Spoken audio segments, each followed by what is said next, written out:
Okay, Casey, if you want to take us to the next slide, I'll talk about some of the reminders that we have. So I think we're all probably used to the way that webinars are working during the pandemic. We're going to do like many other webinars and have questions submitted in the chat, and we will answer them throughout, and with as much time as we have at the end, also take questions through the chat. We are on Twitter, and we hope you are too. You can tag us at aligning4health, and we have a hashtag LINC for health. And of course, we would love for you to say something on Twitter because we want the word to get out about this great legislation and some of what we're talking about here today. The full recorded webinar will be on the Aligning for Health website, and that is aligningforhealth.org. And we'll also have lots of information about the bill, summary, overview, things like that. So we hope that you'll visit our website for more information. Next slide. So today I'm going to just say a few words, and then we're going to hear remarks from our bipartisan co-sponsors in the Senate, Senator Dan Sullivan and Chris Murphy.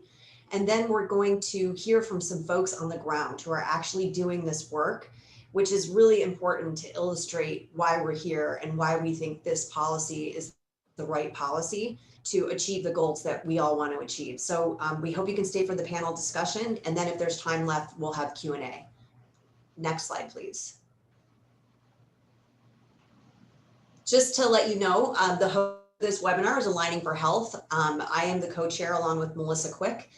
And we were started 4 years ago. We're a nonprofit advocacy organization, and we really grew out of the need for actionable policies. At the federal level, we had gone to many panels and webinars and speeches about the importance of social factors in healthcare, and we felt like the evidence was sinking in, and the conventional wisdom was that there was a need for a more integrated approach. So we started Aligning for Health. We advocated last year for the Social Determinants Accelerator Act, most of which ended up in the end of year package. And so we're back again here with LINC. And these are our members. It's a broad range of healthcare organizations on our board. And then we have a really robust advisory board of food, housing, public health, mental health, advocates. And one of the pieces of homework for today is to go meet someone outside your network. I think one of the most rewarding things about being part of Aligning for Health for me has been meeting people in the food, housing, public health, transportation sectors, because we all think a little bit differently and we all have different networks. And part of what we need to do in integrating care is to get to know each other. So I know you didn't come expecting homework, but I'm not afraid to assign homework. Next slide, please. So we have, there's a lot of different phrases thrown around: social factors, social drivers, health equity. So we thought just very quickly to level set, to talk about what we think are social determinants. All of these things that you see here, nutrition, housing, even LIHEAP and energy subsidies, all contribute to health. And we have, we do still use the social determinants language, but it's very similar with social drivers and social factors. Next slide, please. And again, this is the evidence that I think Melissa and I felt had really been established and was really taking hold in the healthcare world. That healthcare, the way that we talked about it previously, was clinical care. How many hospital beds do you have in a community? And that is really only 10% of healthcare, based on the really incredible work of the Robert Wood Johnson Foundation and others, to really get to the bottom of why is it that we have health challenges in some areas. And so this is the kind of evidence that was driving our thinking around developing policy. Next slide, please. So one of the important aspects of what we did at the beginning of Aligning for Health was interview a lot of people on the ground, counties, nonprofits, people in state government, to find out why is it that we are lacking in some areas on coordination around social services and healthcare. And there were many reasons for it. I think part of what I just said, which is that, the relationship piece of it. Another is that the way we fund programs is vertical, but the way people live is horizontal. So if you think about it, the federal government funds housing and then it comes down, and it's housing all the way down to the local level, and the housing funding and the housing requirements are different from the healthcare or food and nutrition requirements. So we've got these silos. If you think about what we need in terms of a whole person, we need to integrate the silos, but then we have all of these aspects outside that are so important in social services. And so thinking about both integrating the government programs and then how do you communicate externally with the social services that you need. And the reason why LINC came about is because through all these conversations and investigations, one of the very clear factors was the lack of a more centralized way of communicating between social service organizations and healthcare organizations. So this bill provides seed funding for states to facilitate cross-sector communication, service coordination, customer assistance, referrals, because I know that, sometimes if you're a provider and you give a referral to a patient, even just for to go see a mental health provider or some social service in a community, you don't actually know if they did it and you're not actually sure where to tell them to go. So managing that referral and then capacity management. If you think about it, a lot of community-based organizations don't have funding. And so this bill will sort of assist in a facilitation of that. And then finally, outcome tracking. I mean, imagine a world where we actually tracked outcomes.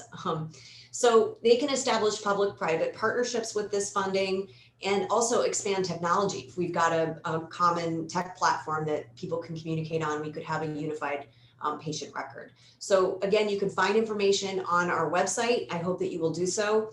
And without further ado, I want to have us all hear remarks from our incredible congressional champions who have been working on this bill for quite a while. And so we have we're going to hear first from Senator Dan Sullivan. He's been in the Senate representing Alaska since 2015. He is on the Commerce Committee and the Veterans Affairs Committee, and he's been a long advocate of vulnerable populations in Alaska. And also Senator Chris Murphy from Connecticut. He's on the Health Committee, which is where this bill will be referred. Before coming to the Senate, he was in the House for 3 terms serving Connecticut and has worked tirelessly for homeless veterans, healthcare expansion. So both of our sponsors are enthusiastic about the bill and really hope to get it passed with our help and all of your help. So let's hear from Senator Dan Sullivan and Senator Chris Murphy.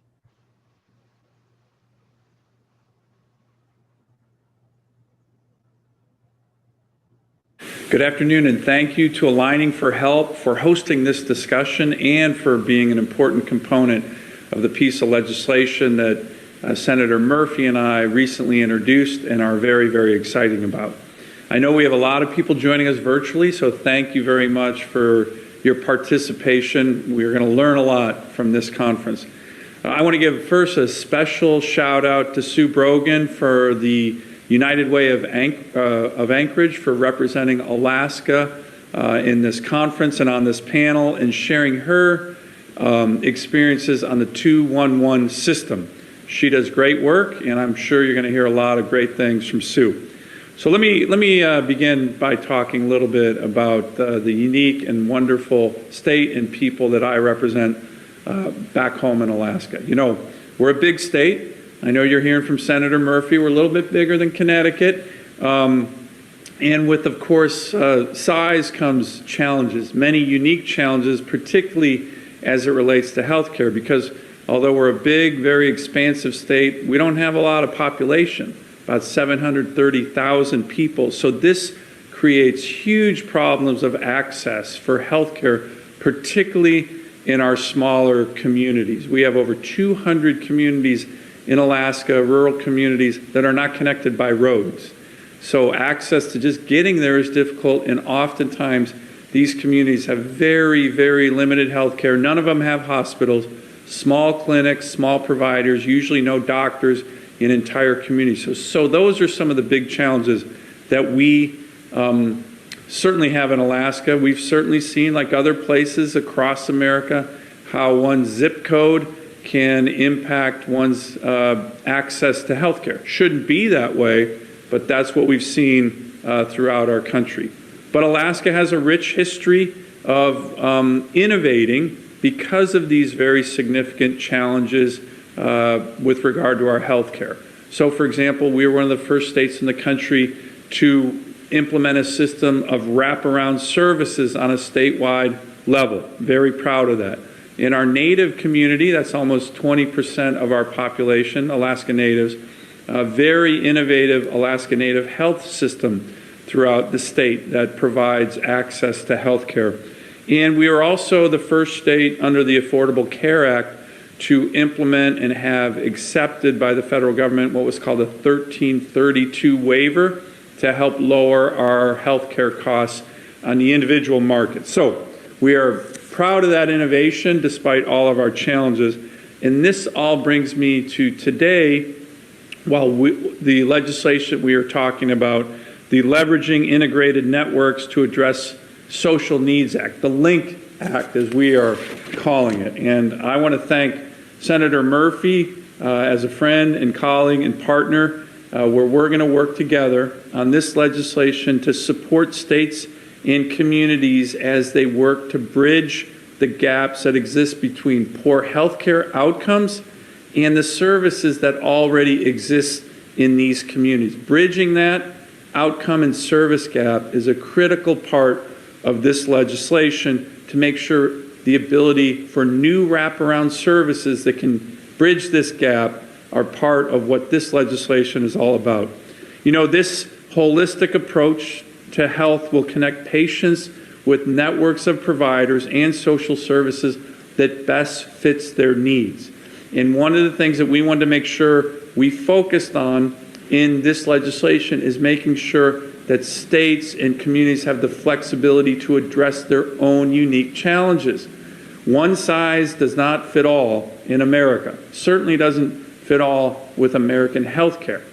Alaska and Connecticut, for example, have many different challenges. What our legislation does, the LINC Act, is recognize this, but also enable states to address their unique challenges as unique states under an overall encompassing piece of legislation. So I want to thank Senator Murphy again and the Aligning for Health again for their partnership. Members of my team, Sarah and Aaron, are certainly going to be listening in, getting your good ideas as we move forward on what we think is a very innovative and important piece of legislation that, of course, already has bipartisan support in the Senate. We look forward to your feedback. We know you're going to have a great discussion. Thanks again for your great support. Hey, it's U.S. Senator Chris Murphy here to talk about the LINC to Address Social Needs Act. I'm really excited to be introducing this legislation with my friend Dan Sullivan of Alaska, and I'm grateful to the Connecticut Hospital Association and many of your 211 partners for drawing attention to this really common sense objective, which is making sure that we have healthcare providers linked with all sorts of other social service providers in the community. What we know in Connecticut is that there are all sorts of what we call social determinants of health. Your health is certainly dictated by your access to good healthcare professionals, but it is also dictated by your access to housing, your access to nutritious food. It is connected to all sorts of other aspects of your life that maybe today we don't specifically categorize in the healthcare basket. I remember early on in my Senate career going to one of Connecticut's inpatient child psych units. These were kids with serious mental illness. And I asked how many of the kids that were currently inpatient when I was visiting also had trauma histories in their life connected for instance, to something happening in their family or to a lack of housing. And the professionals I were there with, I remember them kind of smirking when I asked the question, and they looked at me and they said, all of them, every single one of these kids has both a trauma history and a mental illness, which brings them here today, which again is just a reminder of how you can't separate out access to health care with access to all of the other building blocks of a decent, humane, and full life. So what we're doing here with this bill is putting up some federal dollars to incentivize social service providers and healthcare providers to get together. Now, we do that pretty well in Connecticut, but it doesn't get reimbursed by Medicaid or Medicare or most private insurers. And so this will provide some federal grants to substitute for that lack of reimbursement. And in the end, it'll frankly save taxpayers a whole lot of money, because if you're spending a little bit of money, making it easier for somebody who shows up in the emergency room with a health diagnosis, but who is also homeless, to go out and get access to housing, that person will be much less likely to show back up in that emergency room. Very difficult to be healthy if you are also homeless. Just one example of how these dollars can help create these partnerships, incentivize these kind of collaborations, and I'm really glad to be working with all of you and with Senator Sullivan to try to push this forward over the course of 2021.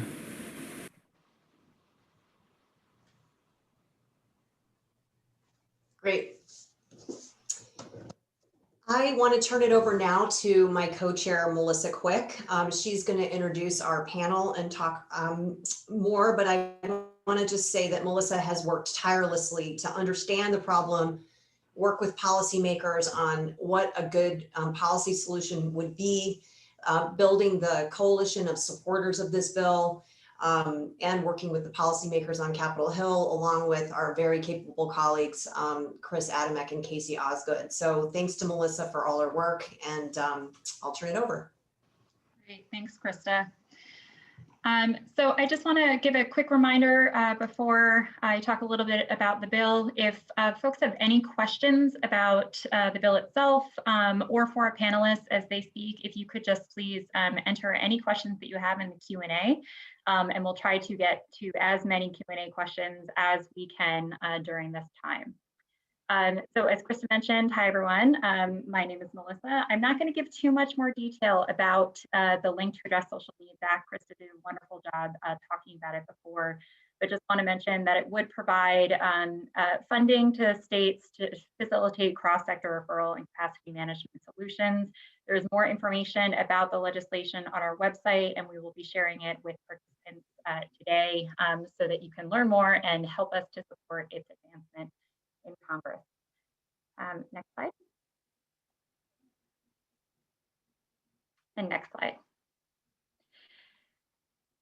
So with that, I'm happy and excited to turn it over to our panel, who will discuss their own experiences in coordinating health and social services and how they believe that the LINC to Address Social Needs Act can help regions from coast to coast, including areas, as Senator Sullivan mentioned, as distinct as Alaska, Kansas, and Connecticut.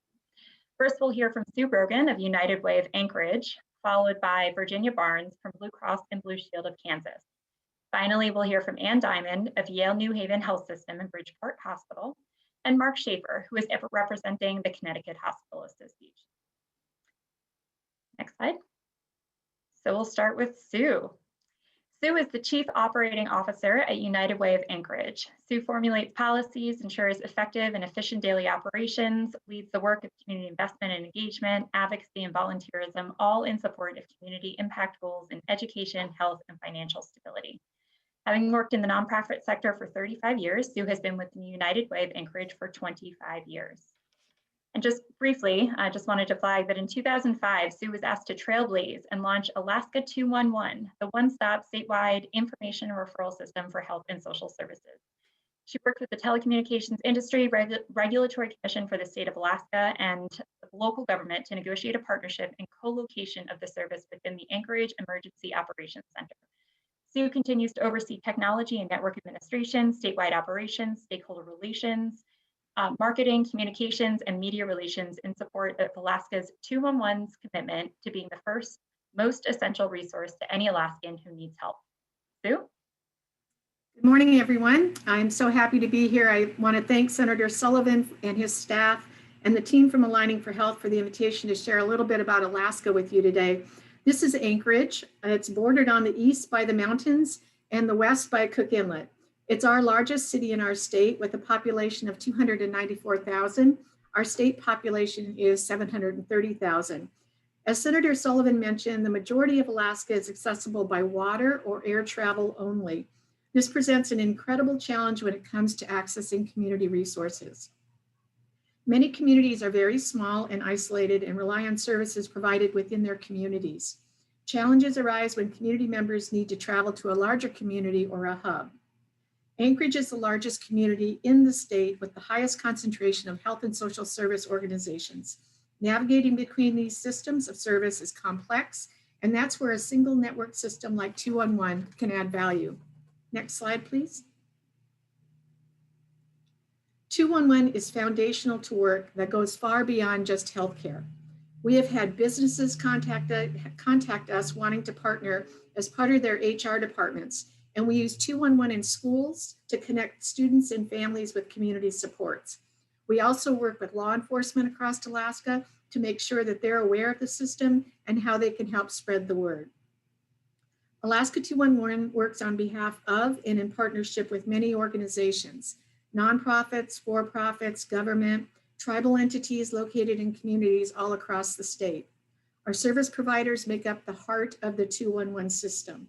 We launched in 2007 and have a current database size of 980 provider organizations, which equates to 8,700 individual services available for referral. We're very proud to be part of a larger national effort of more than 200 211s across the nation. The data on this slide represents connections with individual callers to the 211 call center. It's really a bellwether of community conditions, and you'll note the healthcare explosion in calls from 2019 to 2020.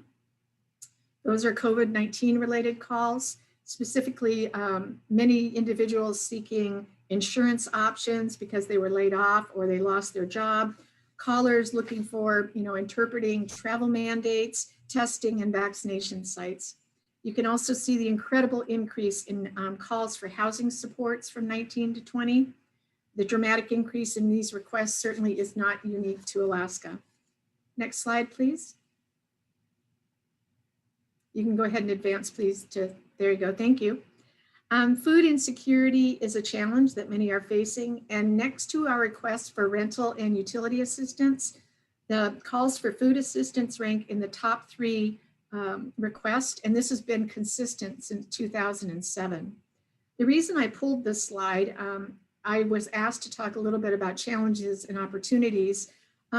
So the reason I pulled this particular slide is that working in the social services sector, assumptions are often made that everyone knows the difference between, say, a food bank and a food pantry, or a mobile food pantry and home delivered meals versus congregate meals and soup kitchens. You can go and donate non-perishables to a food bank, but you can't pick up food there. So you can see how it gets very confusing, and to an end user, all they want to do is find food for their families. So linking into a single network like 211 can provide clarity in a search for help. Next slide, please. Prior to the launch of 211, this is what it might have looked like to a family who was looking for help. The strength of a 211 system is that it provides navigation support, a resource database that is curated and managed and maintained, and an expansive data repository on social needs within a community. And most importantly, trained staff who listen, care, and are knowledgeable and good at their jobs. Next slide, please. 211 is an easy number to remember, but if a consumer is already in a place where their healthcare issues are being addressed, it makes sense that more information should be available to that provider so to make it, excuse me, a seamless connection to help. Better alignment means that capacity can be managed in both directions. Using technology, leveraging software capabilities, and a database that is structured to allow for flexible use. We face the challenge of individuals not being aware of community resources that might be available to address their social needs. And then we find that healthcare providers may not be aware of those resources either, so they cannot make a referral for that patient. First and foremost, our direct service work has shown that people need navigation assistance. We also know that many social problems cannot be solved by a single organization. Next slide, please. This is Recover Alaska. It's our first innovation partner. You can see their vision and their mission there, but I want to point out what is at the bottom of that screenshot. It's circled Get Help Now. Next slide, please. We worked in partnership with Recover Alaska to provide access into the 211 database to populate the search option on their website. We were able to make this happen using technology, data agreements, and a standardized approach to the cost of data purchase. Recover Alaska was able to maintain their branding, provide the resource to their website users, and receive data usage reports from 211. This is an example of how to use the 211 tool. We're very happy to say that this partnership is one of our greatest success stories. Next slide, please. In a white paper released in November 2020, which was produced by the National 211 Steering Committee, it states, 211 has been engaged in social determinants of health work since its inception and continues to be a vital service in communities across the country. Because of our intimate knowledge of resources and our ability to provide a center point of access to social determinants of health referrals, 211 is uniquely positioned to be a key partner with healthcare to provide whole person care. We look forward to the passage of this bill to be able to carry forward the work of 211, fortifying the provider relationships and continuing to connect individuals with resources that are needed by so many right now. Thank you for the work that you are doing, and we look forward to the partnership. Thank you so much, Sue.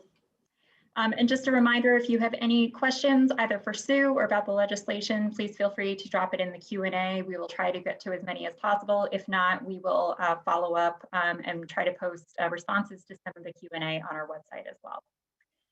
So now turning to Virginia. Virginia joined Blue Cross and Blue Shield of Kansas in October 2015 as Director of Blue Health Initiatives. As Director, Virginia is responsible for investing in communities to create sustainable, healthy places for Kansans to live, work, and play in ways that improve the quality of their lives. Virginia brings to her role at Blue Cross a strong background in public health, having spent more than 8 years at the Kansas Department of Health and Environment in a variety of roles. Virginia? Thank you, Melissa, and thank you for Aligning for Health for inviting me to present. So again, I am Director of Blue Health Initiatives, and Blue Cross and Blue Shield of Kansas is a mutual non-for-profit insurance company that serves 103 out of the 105 counties in Kansas. So glad to be representing the Midwest in this presentation today. Blue Health Initiatives has been a commitment from Blue Cross to really expand how we address social determinants of health and how we understand community and population health in Kansas. And next slide.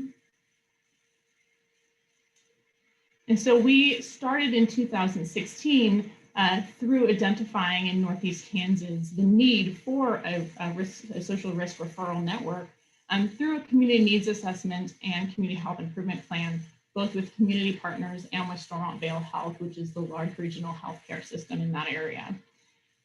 And when we recognized that this was a need, we also understood that we would need to build a network that bridged that healthcare and social service organization gap to really understand how we could serve across the community. So we did establish the Northeast Kansas Community Network.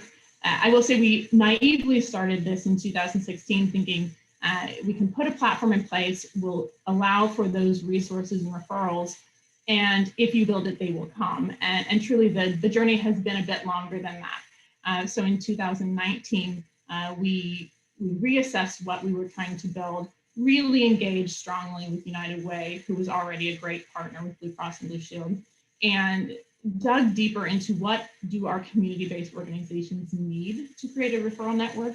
How do we align with Stormont Vail to engage the healthcare and the social organizations more strongly? And how do we really utilize the platform, in this case, Helpify is our platform, and so that we're serving that whole person care and really addressing the needs of the population. Next slide.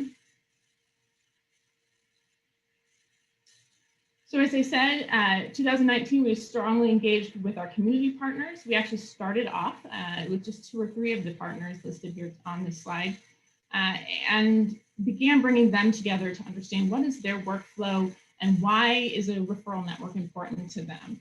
And actually recognize that a lot of them hadn't had those conversations within the community and across partners. Oftentimes, you start with your service and you kind of get a head down siloed approach and don't have that bigger picture. So it was a really wonderful opportunity to build this network out by starting with those conversations with partners.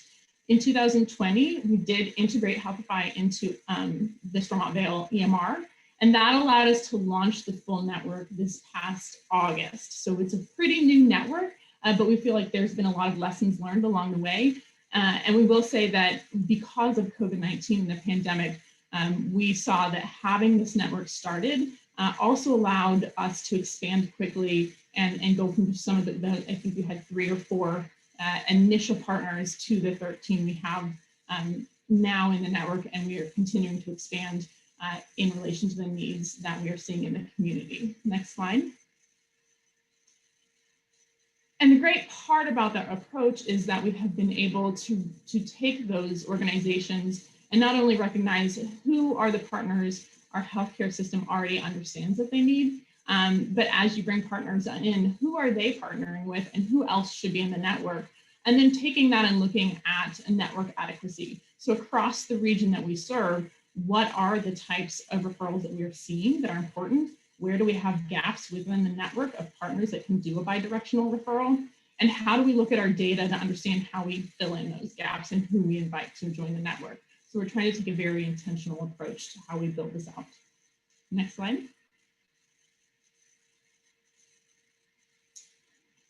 And now that we have been able to build the network, really we've just begun. So with the organizations that are on board, we have begun to not only have the pieces where we can assess risk and build out those referrals, but to come together regularly and look at the data. So the great thing about having that platform is that anecdotally, most of our partners could have told you that financial support was going to be a big problem or food security was going to be a big problem in the community. But now we have those metrics and those data that we can start to build out on, especially in communities in Kansas. When you have a rural community, a lot of times the data that you're looking for doesn't show up in those large data sets that people usually reference when we're talking about social services. And it can be very difficult to really wrap your head around what your community needs and be able to provide that data back to a large healthcare organization or a payer or your government entity to say, this is what our community needs. And so we are able to take that, really understand what are those social services that are either being addressed or frankly not being addressed by the network because they either don't exist or they don't have capacity. And now we can have those bigger social determinant conversations and not just the anecdotal social need conversations. So that's been a real bonus of starting this network. And I just listed a couple of the types of measures that we are starting to look at that look both at the capacity of the network, but also how are we seeing those services, again, on the referral and the actual offering side too. So a little bit of both in terms of capacity and services being measured. And we look forward to really building that out over the next year as we get on our feet on the rest of the network. Next slide. So why is the LINC Act important? We think that there are a lot of challenges. Like I said, we actually started this work almost 5 years ago, and had to recognize a lot of our assumptions were not accurate. So when you are building a network based on historically disconnected systems, we all have that value of we want to help our member or our client. We have that number one value that is the same, but past that, the value systems can be dramatically different in terms of how we do service. And so being able to begin those conversations was really critical and continues to be critical when we talk about thinking about a statewide network or nationally. And that first point I sort of skipped over, but this does take time. It's a lot of time and a lot of effort and a lot of really good people trying to change a system. So that's a huge challenge that we see in this particular line of work.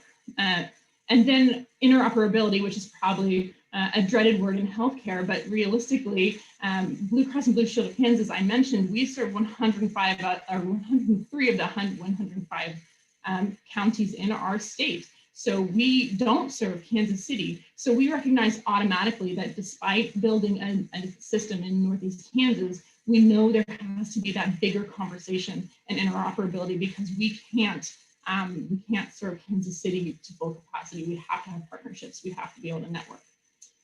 And I mentioned again, rural readiness, having urban and rural areas. We know that the rural areas can't be left out, can't be left behind. We need to be able to tackle their needs as well, which can be very different when it comes to access.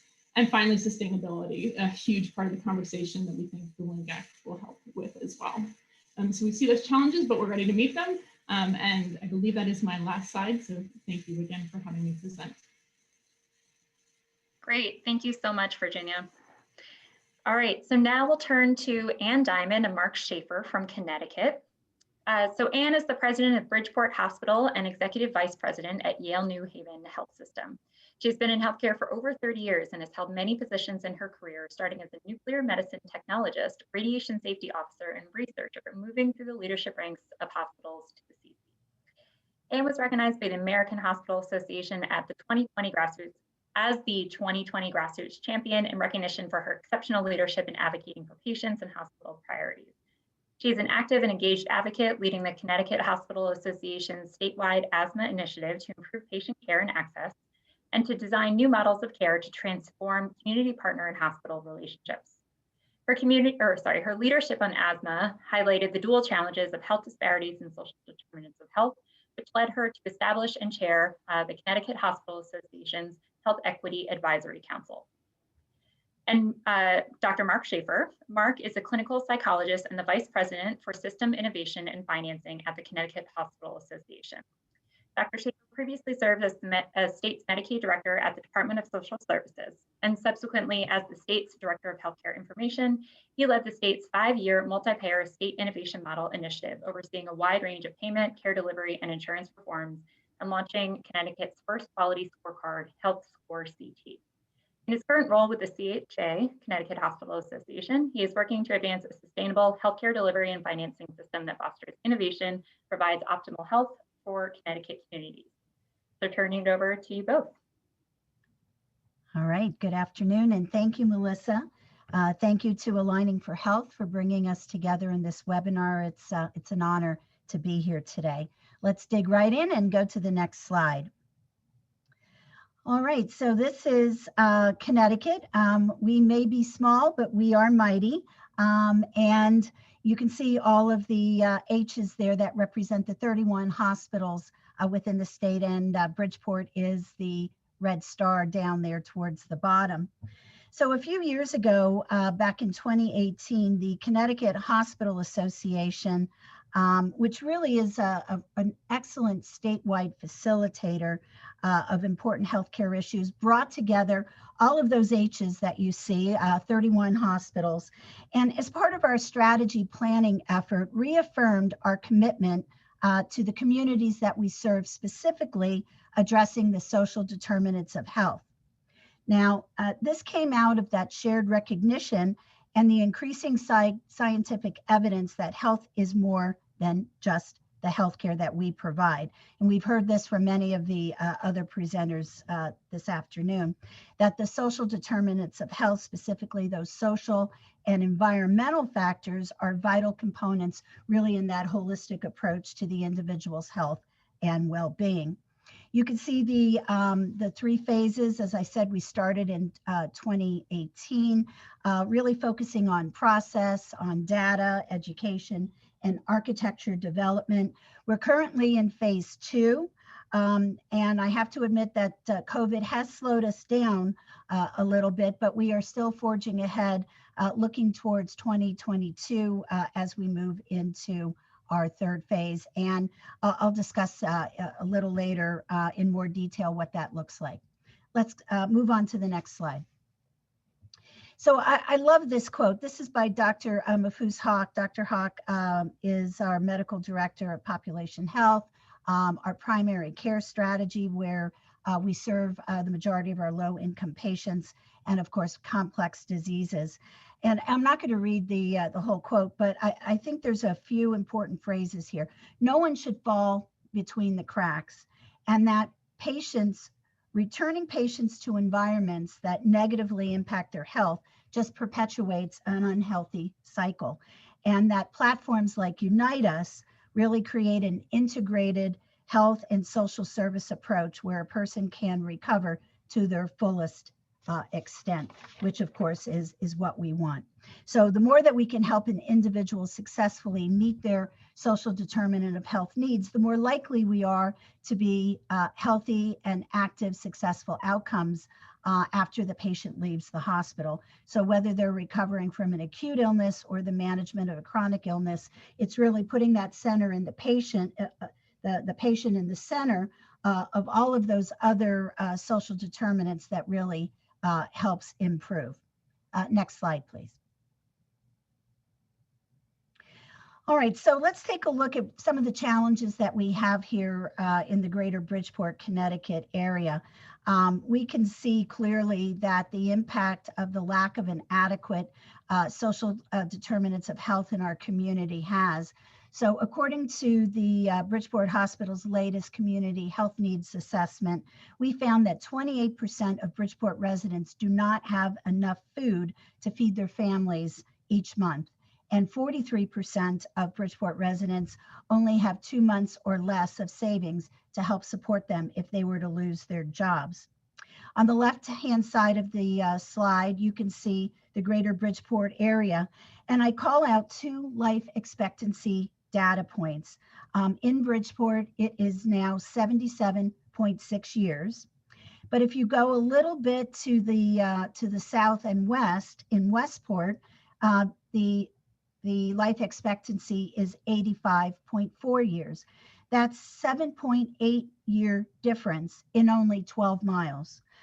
So clearly, within the 26 towns in our greater region, we have some work to do. Next slide, please.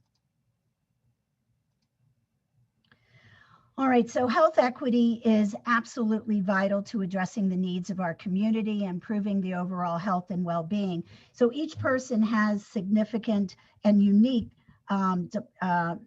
social determinants of health needs. And all of these are different. You know, one size does not fit all. And we see the impact on our patients when their non-medical needs are not met. So for example, the asthma patients in our community suffer when they live in substandard houses that have mold, pests, rodents, etc. Diabetic patients suffer when they don't have access to fresh produce and other kinds of healthy foods. Our heart patients suffer when they don't have safe neighborhoods or local parks where they can walk, exercise, and get out there. And of course, our behavioral health patients suffer when there isn't access to transportation to get them to and from support groups and therapy, etc. Next slide. So how are we going to address this? Well, you know, we need to move to a patient-centered referral system. We've long recognized that the importance of integrating the screens for social determinants of health into the patient care environment so that these needs are identified, referrals can be made and facilitated, and the needs addressed. So, we also recognize that hospitals really did not have an efficient way to make these referrals and communicate seamlessly between the hospitals and the community organizations. In the traditional system, and you see that on the left-hand slide, part of the slide, that's really where all the hospitals and the community organizations were really moving kind of in parallel. We didn't take that holistic view of an individual's complete needs. The care was fragmented at best, and it left patients to really kind of navigate on their own their needs. And in this siloed approach, we saw that there was none to very limited real-time communication between the community, the government, and the healthcare.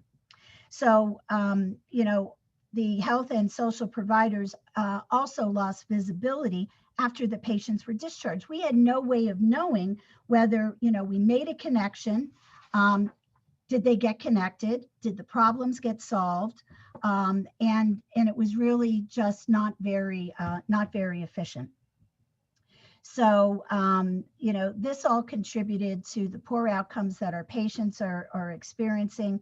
Their care plans were not getting completed effectively. We found that it just was ineffective. And quite frankly, we were seeing our patients returning to the emergency department and then being admitted. And some of these admissions may have been avoidable. So if you look on the right side, you see the client, the patient, right in the very center. And, this enables us to work through a managed network solution that makes screening and referrals easy for my staff, the hospital staff, to the community organizations to accept referrals and receive and pass back information. And the 211 system that Sue spoke of is also here implemented in Connecticut. Let's go to the next slide. All right, so let me tell you a little bit about the Bridgeport and Connecticut experience. So as the Connecticut Hospital Association organized this statewide hospital approach to improve the hospital and community organization referral process through the implementation of a cloud-based electronic referral system, Unite Us, really bringing us together with the community organizations. And Bridgeport Hospital became the first pilot within our health system to use this coordinated effort. And so through the collaboration with our partners, the Health Improvement Alliance and the other community organizations, we developed a really strong referral network within the greater Bridgeport area. And that's enabled us to change the way the referral system works. We're able to make electronic referrals, securely share client information, track outcomes together, and inform community-wide discussion. So Unite Us currently has 200 organizations in its network, of which the largest percentage are right here in the greater Bridgeport area. Food, housing, benefit assistance, and utilities have been the top 4 needs that we have addressed for our clients. I just want to share a patient story just to kind of illustrate how effective this really was. We had a 49-year-old woman, I'll call her Peggy, that's not a real name. She recently had a heart attack and she was unable to continue to work. So right around Thanksgiving of 2020, she came to us for asymptomatic COVID testing. And while she was there, we screened her for social determinants of health. And we found out that Peggy was positive in that screening for needs related to food insecurity and utility assistance. So during the initial intake, the patient shared that she was a daycare provider. She had been furloughed as a result of the pandemic, and that she also had utility payments as a priority. So through Unite Us, the Unite Us tool, the patient was referred to Alliance for Community Empowerment, and the initial referral turns out was denied. And so advocacy jumps in, helps Peggy. We clarified why she was denied and supported in completing the application. The good news is Peggy was successful in receiving utility assistance through this effort. And then with subsequent conversations with Peggy, we found out that she exhausted her unemployment benefits, and now she has a significant health concern. So again, advocacy jumps in, and through the community health worker, we found out she is able to receive support through the pandemic unemployment assistance through the Department of Labor. And so again, the community health worker helps her complete the application. Peggy receives this. And now when you talk to her, Peggy's like so grateful for all of the help that she was able to receive, and really able to focus on her health and recovery instead of worrying about these social determinants that impacted her. Let's move on to the last slide. So again, using a coordinated approach, we were able to holistically focus on Peggy and our other patients, enabling them to achieve better health and well-being.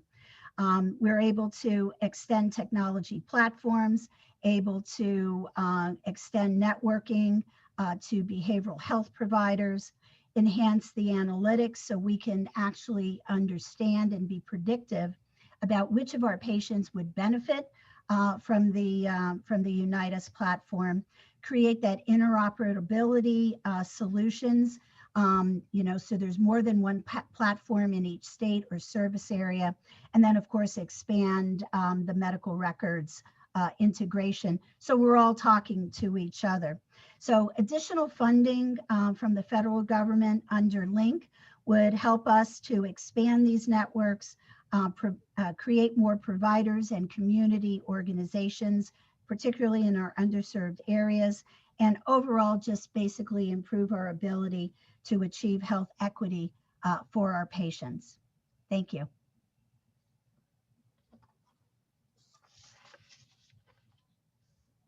Thank you, Anne. So now we'll open it up for a Q&A. Recognizing that we only have a few minutes left, we'll try to get to as many questions as possible. And for any other questions that we have received through the Q&A, we'll either try to answer live via the Q&A box, or our panelists have generously offered to help us put together kind of a written response to some of the questions that we don't have time to get to today. We'll post that on our website along with other materials, including the slides and the recording from today's webinar, as well as all of the other information about the LINC to Address Social Needs Act for your perusal. So to start, I just want to, I know a couple of the panelists mentioned this in your remarks, but reflecting big elephant in the room, which is COVID-19. I'm curious, from your experience over the past year, how has the COVID-19 pandemic affected your networks? And have there been any specific challenges or opportunities that the pandemic has provided or has put in the way for you? And then I know Anne provided a really good example or anecdote of how the establishment of this kind of referral network can kind of help address certain social needs and identify things in real times, especially during a pandemic and times of social distancing. But curious if others have other examples that they would like to share. So this is Mark, and I'd like to just comment on that. There is another way that hospitals have used the screening process, and that is to align it with the COVID-19 testing, so that when somebody tests positive and you're trying to support quarantine and isolation, you have the ability to solve timely for the kinds of basically social needs that might otherwise interfere with somebody's ability to do that. And the same is true as you identify folks with whom they've had contact and supporting that as well.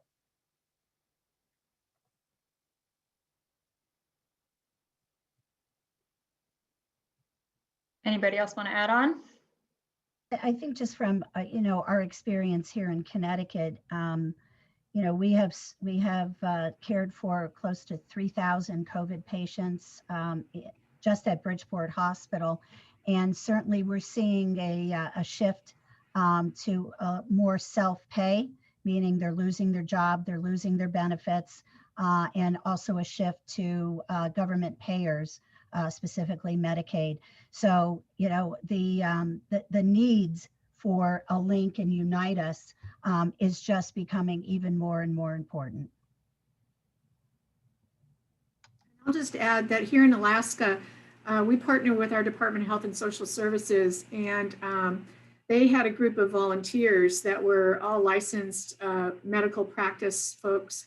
And 211 was used as a screening mechanism to transfer, you know, calls to that group, because what we found was our social service providers, many of them were not open. They were not in operation. So we were spending an awful lot of time trying to figure out, you know, who was working, who wasn't working. So again, we are fully behind creation of a network, a more holistic network, no matter what tools that we use, because we could have been, you know, triaging and using different mechanisms had all of those things been in place. And if I could just add on to what Sue just shared, you know, during COVID, many of our community organizations really closed down. So this really enabled us to continue making the referrals, and particularly our patients where English was their second language, having that community health worker help them with all of the different applications really was just made all the difference in the world. You know, and one other add-on, I would just say that it has other applications, not just in a pandemic situation. We saw the same thing in 2018 when we had an earthquake here in Alaska. You know, the same kind of thing was happening where providers were not open, and we were spending a lot of time trying to figure out how to connect folks to pharmacies and things that they were in immediate need for. So, you know, disaster, non-disaster, this network approach has a lot of value. Great, thank you. So just to answer a couple of the questions that we received in the chat specific to the legislation. So one of the questions was related to whether or not the intent of the funding or the technology platform that might be funded through the funding that would be made available through the legislation, whether it's intended to be kind of created at a single federal level or more at state and local levels. And just to clarify, so the funding would go to states through public-private partnerships that the states would partner with to kind of build out either statewide or regional approaches to connecting health and social service organizations. So it would not be a federal or nationwide structure, but rather, you know, as Senator Sullivan mentioned in his remarks, really trying to cater to the unique needs of given communities or states to make sure that they are able to kind of knit together the different resources that are available within their areas. A second question is, how will states and municipalities be able to access the federal funding? So just to note, this is legislation that is being introduced as we speak. So this is kind of the very start of the process. We are very hopeful that we will be able to get this legislation enacted, and the funding will be made available to states. But it takes a village, and so we are hopeful that through efforts and through the help of many of you on this webinar, we will be able to kind of marshal support and push for the enactment of this legislation to be able to make that funding available to build these types of networks. And recognizing we're at time, I just want to, Casey, if you could flip to the next slide. And we'll try to get to as many of these, as I mentioned, as many of these questions as possible. On our website, we'll provide answers. But just to make a request, if anybody on the call is your organizations are interested in endorsing the legislation and helping to get out the word, please let us know. We are looking for any and all endorsers who can show their support for what this bill can catalyze at the state and local level. Next slide. And then, as I mentioned, there is information available on our website, including one-pagers, FAQs, the bill text, and a link to endorse the LINC legislation. So please, find us at aligningforhealth.org, and we would be happy to answer any additional questions that you have. Next slide. So with that, I just want to thank everybody for joining. This has been a wonderful, very quick hour. I especially want to extend my thank you to our panel for your time and for your wonderful remarks here. We really, really appreciate it. And again, if anybody here has any questions for us, you can reach us at info@aligningforhealth.org, and we will try to be in touch. Thank you very much.